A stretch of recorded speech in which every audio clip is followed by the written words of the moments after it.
You have assets that you're not putting out there out of fear. Our world needs your assets. And so applying some emotional technology so that you can feel free to engage yourself where the world is asking for it in a way that's confident and balanced, to me, that's very exciting. Well, tapping is, like I said, an emotional technology. What that means is that someone looked at what happens to people emotionally and looked for ways to solve that problem. And it started with anxiety, phobias, really. And it's a simple way of tapping on acupressure points. That's how it came about. It was a blending of what someone saw in Chinese medicine with acupuncture and acupressure, that there are certain points on the body that if you stimulate them, that good things can happen, as well as being able to speak honestly about what's going on inside of you. The more that you tune into something honestly that you feel and give it a new direction and stimulate your body in a comforting way, it builds resiliency.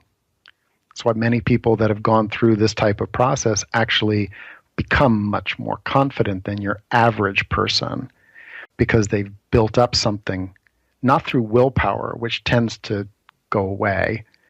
Resiliency is not something that depletes in the same way. With the tapping, people bit by bit start to build up that inner resilience, and as they go along, that anxiety gets less and less because they feel safer to be themselves. And they also can recognize and acknowledge, like, there's some people that are unsafe. I don't know if anyone's ever shared a dream with somebody who's a dream smasher. You talk about something you're excited about, and they point out all the problems. They even make up problems. Right. And then they might say something like, well, that may work for somebody else, but you quit everything that you try.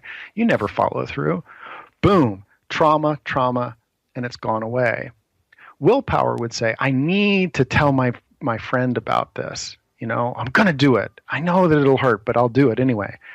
Filtering, after you tap on that, oftentimes what people realize is, my friend is just not a safe person, and that's okay. There's nothing wrong with me by recognizing safe versus unsafe.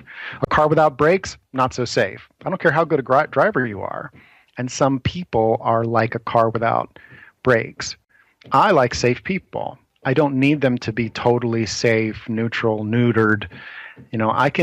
I'm resilient enough, and that's what you and I coach around, is to help people build up enough resilience so that they can be out in the world with real people, but also have healthy boundaries that say, oh, you didn't like what I said? Well, I wasn't saying it for you.